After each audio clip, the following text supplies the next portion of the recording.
요한계시록에 나와 있는 말씀에 땅을 간 거예요. 제가 설교하다 에베소 교회, 빌라델비아 교회, 라오디아 교회, 사대 교회, 두아디라 교회, 이렇게 7교회가 다 터키에 있는 거예요.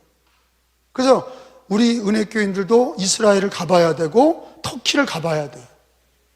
거기 터키를 가보면 어떻게 바울이 왜 안디옥 교회와 함께 공을, 선교의 열과 눈물과 땀을 거기다 다 터키 지역에 쏟았는지가 이유가 나와요. 왜냐? 유럽과 아시아를 잇는 관문이에요. 그러니까 놀라운 거예요. 이 바울과 바나바와 안디옥 교회가 거기를 쫙 돌아다니면서 전도하고 선교했던 거기가, 이 터키가 유럽과 미국, 아시아를 잇는 관문이 되기 때문에 천혜의 선교 지역이에요. 전도 지역이고 선교 지역. 그리고 우리 김진욱 선교사님, 우리 어머니 오셨는지 모르겠는데, 우리 김진욱 선교사님, 순교자 어머니 아버지가 우리 교회 다니잖아요. 근데 순교했던, 전도하다 거기서 칼에 맞아서 순교했던 자리가 터키고, 그리고 그 터키는 지금 지진이 나서 사람들이 낙심하고 있지만 제가 선교사들한테 그랬어요. 네팔을 보니 네팔의 히말라야 지진이 나니까 많이 개종하더라. 여기도 지진이 난 거는 하나님의 뜻이 있다. 힘들지만 이때 구제하고 전도하면 놀라운 성과가 있을 거다. 편안할 때보다 어려울 때 예수님을 더 많이 영접한다. 제가 그 얘기를 하고 같이 기도했습니다. 오늘 설교 제목은 흰옷을 입고 나와 함께 다니리니, 사대교회예요. 이게 튀르키예 지역이죠. 다음은 1절 읽어봅니다. 사대교회 시작. 사대교회 사자에게 편지하라. 하나님의 7 영과 7 별을 가지신 이가 이르시되, 잠깐, 하나님의 7 영이 뭐냐? 7 영, 성령이에요. 여러분, 이단들이 여러분을 미혹하지 못하게 거기다가 해석으로 성령, 7 영은 성령이에요. 7 별은 뭐예요? 교회입니다. 그래서 7 영, 7 별, 이게 상징적인 언어인데 이거를 여러분들이 거기다가 해석을 써놓으세요. 하나님의 7 영은 성령이고 7 별을 가지시니, 7 별은 교회를 얘기합니다. 그걸 가지신 분이 누구냐? 교회를 가지신 분이 예수 그리스도입니다. 아멘? 그러니까 제가 이번에는 무슬림 청년 아이를 전도했는데 고민에 빠졌죠. 대학을 나오고 법대를 나와서 변호사를 하는데 자기 알라를 믿는데 기독교에 대해서 묻는다는 거예요. 내가 물었어요. 너희는 천국에 어떻게 들어가냐? 하루에 5번 메카를 향해서 기도해야 되고, 그리고 또 자기들의 안식일을 지켜야 되고, 그리고 선행을 베풀어야 되고, 여자나 남자나 바람 피면 안 되고, 뭐 이런 얘기를 해요. 그렇게 해야 알라가 천국에 보낸다. 그런데 그것도 알라의 뜻이다. 만약에 그렇게 해서 안 될 수도 있다. 그렇게 철저히 지켰는데 천국에 못 갈 수도 있다. 그래서 내가 그런 얘기를 했어요. 그렇게 불안하게 살지 말고 주 예수를 믿어라. 예수를 믿으면 그게 하나님의 뜻이다. 하나님은 자기 아들 예수님을 보내셔서 예수를 믿는 자를 구원하지 사람이 노력해서 구원받는 게 아니다. 사람이 종교적으로 더 열심히 기도하고 예배드리고 그래서 천국 가는 게 아니라 하나님이 정하신 뜻은 뭐냐? 하나님이 세상을 이처럼 사랑하셔서 독생자를 주셨고 그 예수를 믿는 게 하나님의 뜻이다. 주 예수를 믿으면 지금 구원받는다. 제가 나이든 무슬림을 전도한 적이 있어요. 70살까지 어렸을 때부터 하루 5번씩 메카를 향해서 기도하고 금식하고, 그리고 그들이 말하는 율법을 다 지켰어요. 근데 돌아가실 나이 때도 자기가 천국 갈 자신이 없는 거야. 그게 알라의 뜻이라는 거예요. 알라가 얘기하는 천국은 뭡니까? 여자를 70명을 거느릴 수 있어. 예?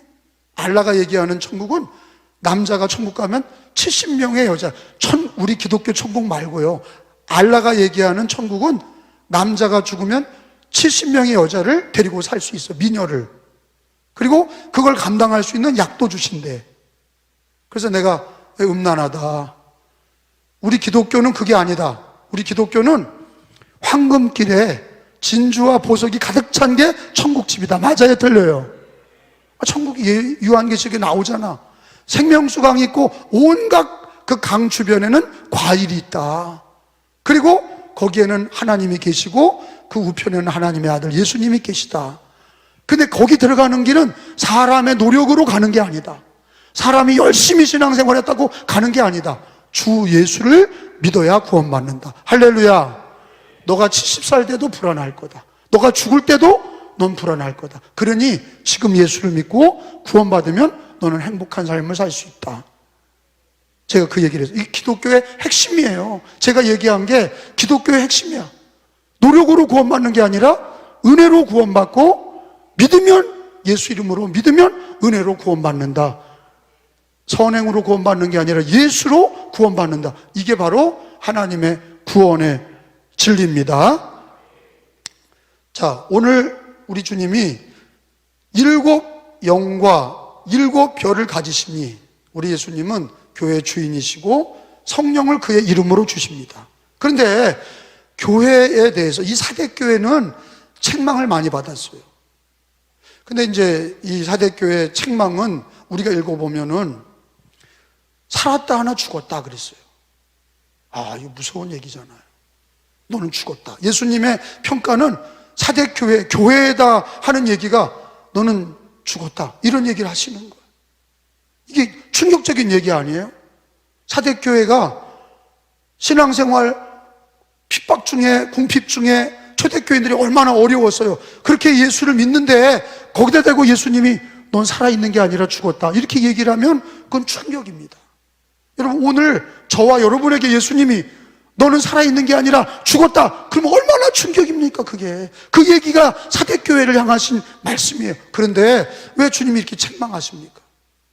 여러분, 교회를 향한 책망은 죽이려고 하시는 게 아니라 살리려고 하시는 얘기예요.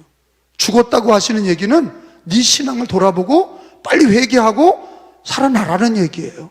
할렐루야. 주님이 우리 그리스도인들을 격려도 하고 책망도 하시는데, 어떤 사람은 요즘에 교육학을 보면 그저 칭찬만 하라는 거예요. 잘못됐어요. 그건 잘못된 교육 방법이에요. 성경의 교육 방법은 칭찬도 하지만 반드시 책망도 하는 거예요. 그게 살리는 길이야. 어린아이를 아무리 칭찬만 한다고 애가 좋게 자라는 게 아니에요. 칭찬은 물론 해줘야 되죠. 고래도 춤을 추는 거예요. 근데 성경에 보면 이렇게 교회를 향하신 주님은 책망하고 계세요. 왜? 바르게 되라고. 우리를 살리려고, 교회를 살리시려고, 바르게 되게 하시려고. 그러니까 설교 듣다가 책망이 들어오면 아멘 하고 쓴 말씀이라도 받아들이시길 축원합니다. 언제든지 자기에게 쓴 마음이 생겨도 주님 말씀이 날 책망하면 그거를 자꾸 대꾸하고 싸우려고 그러고 도망가려고 그러지 말고 그걸 받아들이는 지혜로운 자녀가 되시기를 축원합니다. 그러면 사대교회가 죽었다 그러면 도망가게? 삐져서 도망가는 게 맞는 거예요? 네 신앙 죽었다 그러면 그거를 받아들이는 신앙이 지혜로운 신앙이죠. 그게 안 되면 참 미련하고 어리석은 자죠. 그래서 주님이 오늘 무슨 얘기를 하십니까? 죽었다는 거예요. 거기 1절에 읽어봅니다. 다시 한번 사대교회 시작. 사대교회 사제에게 편지하라. 하나님의 7 영과 7 별을 가지신 이가 이르시되 내가 내 행위를 아노니 내가 살았다 하는 이름은 가졌으나 죽은 자로다. 이게 주님의 결론이에요. 책망이에요. 죽었다 하는 거예요. 근데 오늘 주님이 사대교회를 죽었다 이렇게 얘기한 거는 육신의 죽음을 얘기하는 게 아니라 뭐가 죽었다는 거예요? 신앙이, 교회인데 너의 신앙이 죽었다는 거예요. 신앙이 죽었다는 거예요. 그 주님은 우리의 겉모습을 보시는 게 아니라 우리의 중심을 보시는 거예요. 사대교인들이 예배도 드렸을 거예요. 사대교인들이 봉사도 했을 거예요. 주일날 나왔을 거예요. 11조도 드렸을 거예요. 근데 주님은 사대교회에다가 뭐라 그러냐? 살았다 하나 너는 죽었다 그러시는 거예요. 근데 왜 주님이 사대교회에 죽었다 그러시냐? 오늘 말씀을 보면은 하나님 앞에서 그 행위가 온전한 게 없다는 거예요. 주님이 그 행위가 온전한 게 없다고 얘기를 하세요. 그러면서 살아날 방법을 가르쳐 주시는데 세 가지로 얘기를 하세요. 우리가 자기 신앙을 평가할 때 나는 참 부족합니다. 그리고 어떻게 하면 내 신앙을 일으킬까요? 이런 사람은 발전이 있어요. 근데 타성에 젖어서 내 신앙이 뭐 이렇게 지내는 거지 뭐. 내가 뭘 잘못했다고 그래? 내가 뭘 고쳐야 돼? 이렇게 나오는 사람은요, 이 자라나고 성장할 수 있는 그런 마음의 토양이 없는 사람이에요. 그러니까 주님을 대할 때 늘 계산적으로 대하는 거예요. 내가 할 수 있는 것만 딱 그림 그리고 거기서만 왔다 갔다 하는 거예요.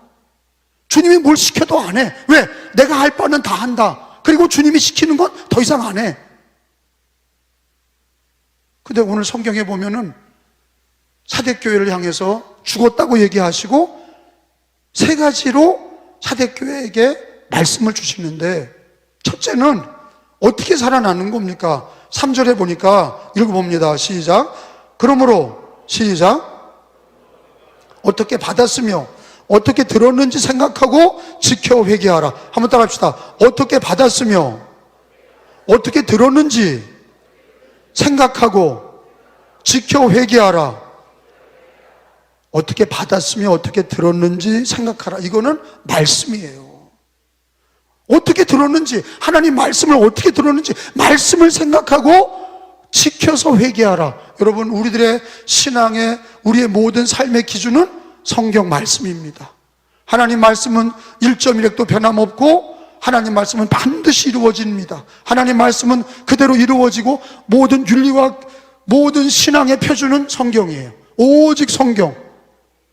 여러분, 우리 예수님 믿지 않은 사람들은 이 세상의 마지막 종착지가 어딥니까? 재판이에요. 그 재판에 모든 시비를 마지막 판결하는 데가 재판이에요. 1심, 2심, 3심, 대법까지 가서 법으로 판결받는 거예요. 아무리 높은 사람이라도, 많이 가진 사람이라도 재판에서 법으로 판결해요. 그러니까 모든 사람이 법으로 재판을 받는 거예요. 옳으냐 틀리냐의 기준은 각 나라마다 법이 있어요. 헌법이 있고 형법이 있고 민법이 있어요. 제일 높은 것은 헌법이에요. 그 헌법 밑에 형법이 있고 민법이 있어요. 사람들은 그 헌법 밑에 있는 거예요. 그런데 그 나라마다 법이 다 달라. 북한의 법이 다르고 대한민국의 법이 다르고 대한민국의 법이 미국의 법에 통하지 않아요. 그 나라마다 법이 다 달라요. 기준이 다 달라요. 그런데 그 법보다, 헌법보다 위에 있는 법이 하나님의 말씀이에요. 어제나 오늘이나 영원히 변하지 않는 창조주의 말씀, 구원자의 말씀, 심판자의 말씀, 하나님의 말씀은 완전 무오하고 정확한 말씀이에요. 그래서 우리가 모든 판단의 근거를 어디에 비춰봐야 돼? 헌법에 비춰보는 게 아니라, 형법에 비춰보는 게 아니라, 윤리와 도덕에 비춰보는 게 아니라, 내가 읽은 책인 인문학에 비춰보는 게 아니라, 우리는 어디다 비춰봐야 돼요? 너희가 어떻게 들었는지 생각하라. 하나님 말씀을 어떻게 들었는지 그 말씀 앞에 지켜 회개하라. 우리의 기준은 성경이에요. 하나님의 말씀에 근거하여 하나님 말씀에 비추어서 자기를 봐야 돼요. 하나님 말씀에 비춰서 세상을 봐야 돼요. 그게 복음주의자예요. 교회를 다녀도 자기식으로 생각한다. 그게 복음주의자 아니에요. 가정에서, 일터에서, 교회는 다니는데 다 자기식으로 생각한다. 여러분, 에덴 동산에서도 하나님 말씀이 있었어요. 에덴 동산에 하나님 말씀이 뭐였죠? 선악과를 먹으면 반드시 죽으리라. 그게 하나님 말씀이에요. 그게 절대적인 말씀이에요. 근데 인간의 생각은 뭐예요? 죽을까 하노라, 그거예요. 늘 물음표야. 인간은 자기 앞일도 물음표, 자식의 앞날도 물음표, 내 인생이 어디서부터 왔는지 물음표. 인생은 다 물음표야.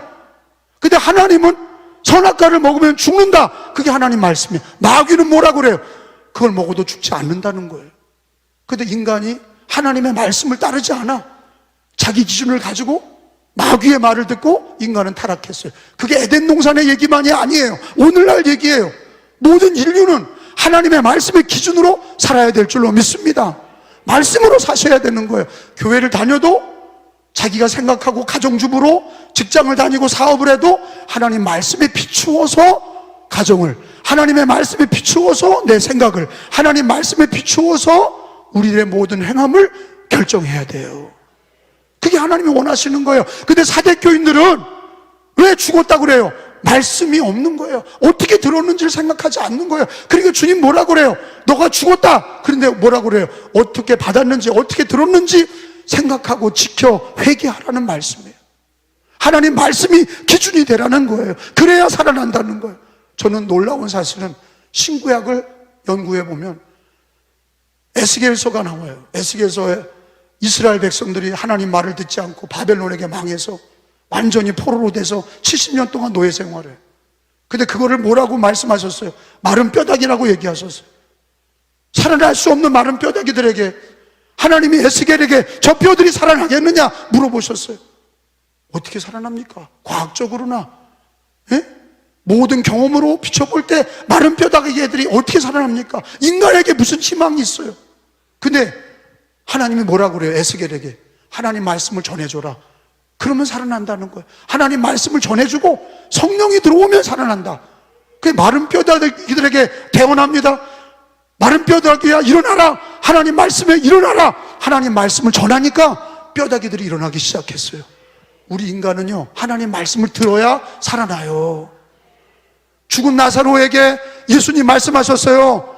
가서 붕대를 풀고 그리고 인공호흡을 하고 그리고 어떤 약을 주고, 그게 아니라 예수님은 무덤에 돌문을 굴리라고 그러시고 한마디 하셨어요. 나사로야 나오라. 하나님 말씀이 임하니까 죽은 나사로가 영혼이 돌아오고 그가 다 붕대로 감고 걸어 나온 거예요.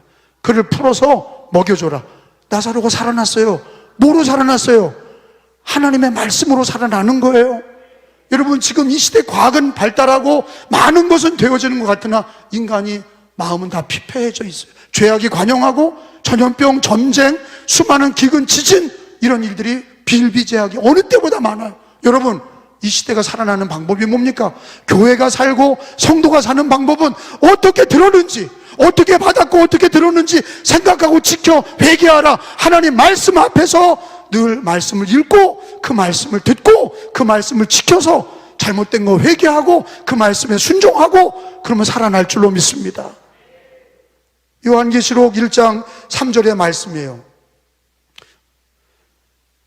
요한계시록 1장 3절을 읽습니다. 이 예언의 말씀을, 시작, 이 예언의 말씀을 읽는 자와 듣는 자와 그 가운데 기록한 것을 지키는 자는 복이 있나니 때가 가까움이라. 아멘. 따라합시다. 말씀을 읽는 자와 듣는 자와 지키는 자는 복이 있나니. 우리 기독교 역사상 교회가, 중세 기독교, 천주교가 다 정말로 하나님 말씀을 떠나서 교황을 숭배하고 면죄부를 팔고 천사를 숭배하고 그리고 거짓된 신앙으로 살아갈 때 종교개혁자들이 한마디 한 게 뭐예요? 오직 성경으로 돌아가자는 거예요. 성경으로. 그게 사는 길이야. 교회가 사는 길은요, 성경을 읽고 듣고 지키는 거, 하나님 말씀을, 살아있는 하나님의 말씀 앞에 우리가 그 말씀을 어떻게 받았는지, 어떻게 들었는지 지켜 회개할 때, 말씀을 들을 때 내가 그걸 못한 것은 회개해야 되고 그 말씀에 늘 내 발의 등이 되고 내 길에 빛이 되도록 그 말씀을 받고 순종하는 자는 살아나게 될 줄로 믿습니다. 하나님 말씀은 우리를 푸른 초장과 쉴만한 물가로 인도하시는 말씀이에요. 저는 오늘 이 사대교회가 살았다나 죽었는데 살아나는 방법은 뭐냐? 내가 어떻게 들었는지 생각하고 지켜 회개하라. 하나님 말씀 앞에 너희가 회개할 때 살아나는 거예요. 말씀으로 살아납니다. 말씀으로 살아납니다. 두 번째로는 우리가 신앙생활 하다 보면은 타성의 접기 일수예요. 저도 업다운이 있습니다. 다운이 될 때가 있고 업이 될 때가 있고, 업이 되면 교만하고 다운이 되면 열등감에 빠지고 불평 원망하고, 업다운이 심한 사람들이 많아요. 감정적이고 그리고 자기중심적인 사람들이 업다운에서 넘어가질 못하고 걸려 넘어지는 거예요. 사람 때문이다, 누구한테 그런 말을 들었다, 그래서 그것 때문에 힘들어하고 교회를 떠나는 거예요. 여러분, 우리가 타성이 젖은 신앙을 벗어버리려면, 죽은 신앙을 일으키려면 반드시 한 가지 갖춰야 될 게 있는데 뭐냐? 거기 성경에 있는 대로 3절에 있는 말씀을 또 한 번 읽습니다. 그러므로 시작. 그러므로 내가 어떻게 읽어야 돼? 읽는 자 시작. 다시 시작. 어떻게 들었는지 생각하고 지켜 회개하라. 많이 읽겠지 아니하면 내가 도둑같이 이르리니 어느 때에 내가 이르는지 내가 알지 못하리라. 따라합시다. 내가 도둑같이 이르리니. 저는 목회하면서 타락하지 않는 유일한 길은 한 가지예요. 재림의 때를 예비하는 거예요. 그거를 진짜로 받아들이는 목사는 타락하지 않아요. 그걸 진짜로 받아들이는 성도들은 타락하지 않아요. 재림의 때를 기다리는 성도들, 예비하라. 그날에 도적같이 올 주님을 예비하라. 도적같이 온다는 얘기 뭐예요? 갑작스럽게 오신다는 거예요. 성경은 재림에 대해서 몇 가지 얘기를 하고 있어요. 첫째, 반드시 오신다. 속히 오리라 하셨어요. 두 번째, 주님이 오실 날을 준비하라는 거예요. 그게 늘 성경에 나와. 오실 날을 준비하는 게 뭐가 있습니까? 그건 다른 게 아니야. 산으로 들로 기도원으로 들어가서 아무것도 안 하는 게 준비하는 게 아니에요. 오늘 주님 말씀하셨잖아요. 깨어 있는 거예요. 하나님 말씀으로 자기를 비춰보고 어떻게 들었고 어떻게 받았는지 생각하고 지켜 회개하고, 그리고 늘 흰옷을 입고 주님과 동행하는 거. 주님 부르시는 그날까지, 주님이 재림하시는 그날까지 거룩하게 믿음으로 사는 거. 여러분, 반복되는 예배 속에서 유대인들은 타락에 빠졌어요. 이스라엘 백성들은 반복되는 예배와 기도 속에 타락에 빠졌어요. 기독교인들도 재림을 준비하지 않으면 미련한 다섯 처녀처럼 등불만 들고 기름 준비하지 아니하고 어제가 오늘 같고 오늘이 내일 같고 언제 주님이 오시겠냐, 여태까지 안 왔는데 앞으로도 안 오실 거다, 이런 생각 갖고 있는 사람들은 외식하고 타락에 빠지는 거예요. 죽은 자가 되는 거예요. 노아의 홍수 때는 홍수 심판에 남은 자들이 8명이 있었어요. 노아와 8명, 노아의 아내와 세 아들들과 그 자부들이 8명이서 홍수 심판을 예비하고 120년 동안 배를 만들었어요. 늘 깨어 있었던 거예요. 그렇다고 밥을 안 먹었어요? 먹었어요. 그렇다고 결혼을 안 했어요? 결혼했어요. 중요한 건 뭐예요? 홍수 심판 앞에 그들은 방주로 예비한 거예요. 할렐루야. 그러니까 우리 기독교인이 타락하지 않는 방법이 뭐냐? 성경에 내가 속히 오리라 그러셨고, 그리고 주님 뭐라 그러셨어요? 그날을 예비하라 그러셨어요. 도적같이 오리라. 주님이 오실 날을 예비하라. 저는 늘 그 마음을 가지고 있어요.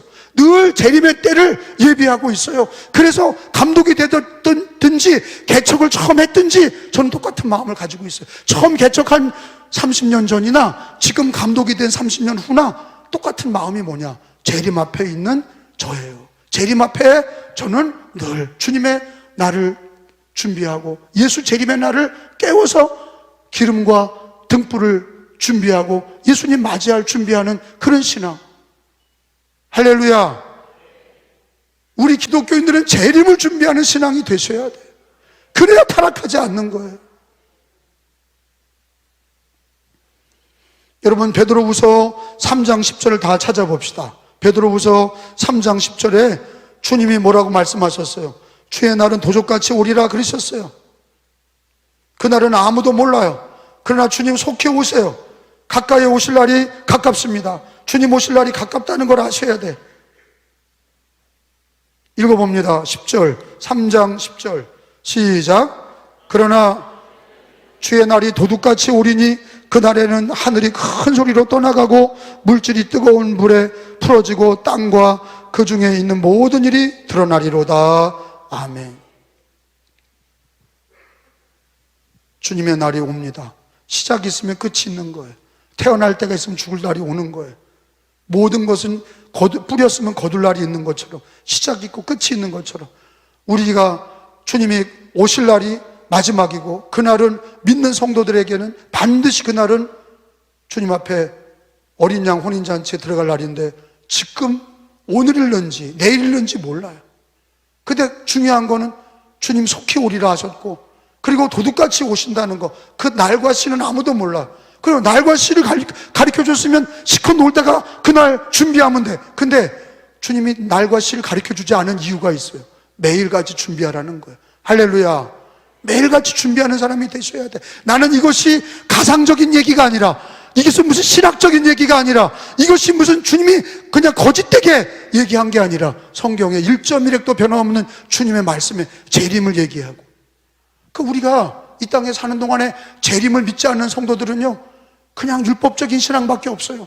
그리고 타성에 젖은 신앙밖에 없어요. 그러니까 신앙이 역동적이지 못한 거예요. 주님 앞에 헌신도 없고 주님 앞에 충성도 없어요. 그게 어제가 오늘 같고 오늘이 내일 같고. 그러니까 우리가 관심이 어디 있어요? 부동산 동산에 있는 거예요. 부동산 동산이 문제가 있다는 게 아니에요. 우선순위가 잘못됐다는 거예요. 우선순위가 정말로 재림의 주님을 맞이할 준비하고 말씀 앞에 자기가 어떻게 들었는지를 생각하고 지켜 회개하고 주님 오실 날을 예비하는 신앙이 되어야 될 줄로 믿습니다. 과연 재림신앙은 2000년 동안 기독교를 타락하지 않게 한 거예요. 성경으로 돌아가자, 재림의 주님을 맞이할 준비하자, 이런 구호는 성경에 나오는 복음적인 말씀이에요. 성경에 1.1획도 변함없는 말씀이에요. 주님 오십니다. 도적같이 오십니다.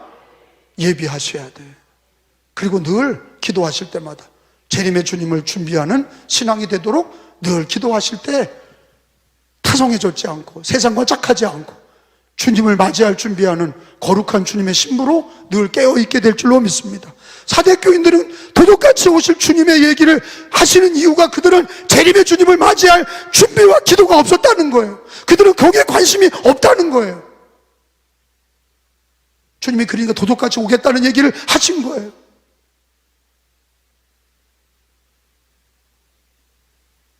세 번째로는 4절입니다.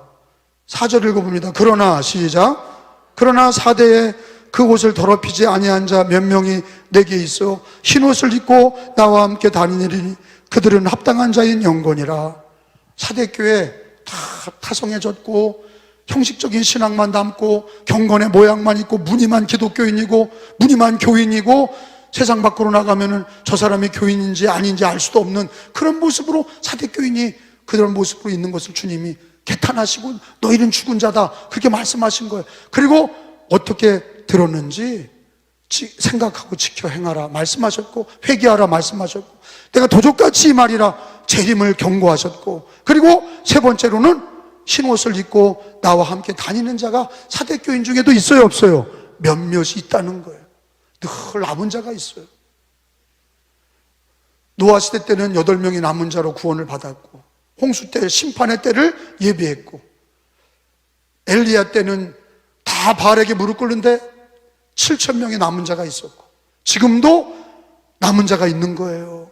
타락해져가는 시대 속에서 세상과 짝하고 말씀도 잊어버리고 회개도 없고 재림의 주님을 예비하지도 아니하고 이렇게 코로나를 지나오면서 타성해졌고 병이 무섭고 안일한 신앙에 빠져있고 이런 시대 속에서 주님은 우리들에게 흰옷을 입으라 나와 함께 다니리라 나와 함께 흰옷을 입고 예수와 함께 다니는 신앙. 여러분 흰옷을 입는 것은 어떻게 입습니까? 성경 요한계시록 7장 14절로 가보세요. 흰옷을 입는 거는 우리가 하얀 옷을 입고 다니는 게 아니라 어린 양의 피로 옷을 씻어 회개하는 자가 흰옷을 입는 거예요. 계시록 7장 14절에 내가 말하기를 시작 내가 말하기를 내 주여 당신이 아시나이다 하니 그가 나에게 이르되 이는 큰 환난에서 나오는 자들인데 어린 양의 피에 그 옷을 씻어 희게 하였느니라. 따라합시다. 어린 양의 피에 그 옷을 씻어 희게 하였느니라. 그러니까 신앙적으로 어린 양의 피로 날마다 어린 양 예수님의 십자가의 보혈로 우리들의 언행심사를 회개하고 그 옷을 신앙의 옷을 깨끗하게 흰세마포 옷을 입은 성도들이 재림의 주님을 맞이하는 거예요. 할렐루야. 흰 옷을 입은 자들이 주님과 동행했다. 사대교인들 중에도 다 그렇게 죽은 자가 아니라 살아있는 자들이 있었어요. 늘 흰 옷을 입고 주님과 동행하는 신앙. 여러분 예수님의 재림을 예비하는 신앙이 뭡니까? 말씀 앞에 회개하는 신앙이고 흰 옷을 입고 예수의 보혈을 의지하고 주님과 동행하는 신앙이 재림을 예비하는 신앙인 줄로 믿습니다. 재림은 있습니다. 곧 오십니다. 예비하셔야 됩니다. 그리고 우리는 말씀 앞에 늘 지켜 회개하고 늘 흰옷을 입고 예수의 보혈을 의지해야 됩니다. 여러분, 이 시대는 다 자기 의가 센 사람들이에요. 다 자기 고집 세고 자기 주장 세고. 여러분, 보혈을 의지하셔야 돼요. 주님의 보혈은 어떻게 의지합니까? 기도로 의지하는 거예요. 기도할 때에 나는 아무 공로 없사오나 예수 보혈의 공로, 십자가의 공로 의지하오니 나의 모든 허물을 주님의 보혈로 씻어주시고 날마다 보혈로 흰옷을 입고 주님을 예배하는 하루가 되면 그 다음 날도 날마다 주님의 보혈로 씻어서 흰옷을 입고 주님과 동행하며 그날 이어가면 곧 주님을 맞이할 줄로 믿습니다.